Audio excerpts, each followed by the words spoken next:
সড়ক দুর্নীতির অভিযোগ, পথে নামলো বিজেপি। ফের বাঁকুড়া ঝাড়গ্রাম রাজ্য সড়কের সিমলাপালি পথ অবরোধ। এই রাস্তা সংস্কারের দাবিতে সড়ক দুর্নীতির অভিযোগ তুলে ফের পথে নামলো বিজেপি। রবিবার সকালে বিক্রমপুরের চকবাইতে পথ অবরোধে সামিল হয় বিজেপি নেতৃত্ব। অভিযোগ, কয়েক কোটি টাকা ব্যয়ে রাস্তা তৈরির কিছুদিনের মধ্যেই বেহাল হয়ে পড়েছে রাস্তাটি। বিক্ষোভকারীদের তরফে পুনর্নির্মাণের দাবি তোলা হয়েছে।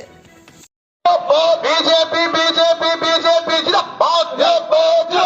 অবিলম্বে ঝাড়গ্রাম থেকে বিক্রমপুর পর্যন্ত রাজ্য সড়ক পুনর্নির্মাণ করতে হবে। এই দাবিতে আজকের পথ অবরোধ চলছে। 140 কোটি টাকা ব্যয় নির্মিত রাস্তা 140 দিনও গেল না কেন? অপদার্থ প্রশাসন জবাব দাও।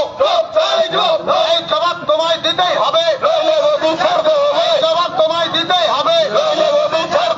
জনগণের উন্নয়নের টাকা লুটে পুটে খাওয়ার বিরুদ্ধে সমস্ত মানুষ এক হও, এক হও, এক হও। বন্দে মাতরম, বন্দে মাতরম, বন্দে মাতরম, বন্দে মাতরম। ভারত মাতা কি জয়, ভারত মাতা কি জয়। 140 কোটি টাকা ব্যয়ে নির্মিত রাস্তা 140 দিনও গেল না কেন? অপদার্থ প্রশাসন জবাব দাও।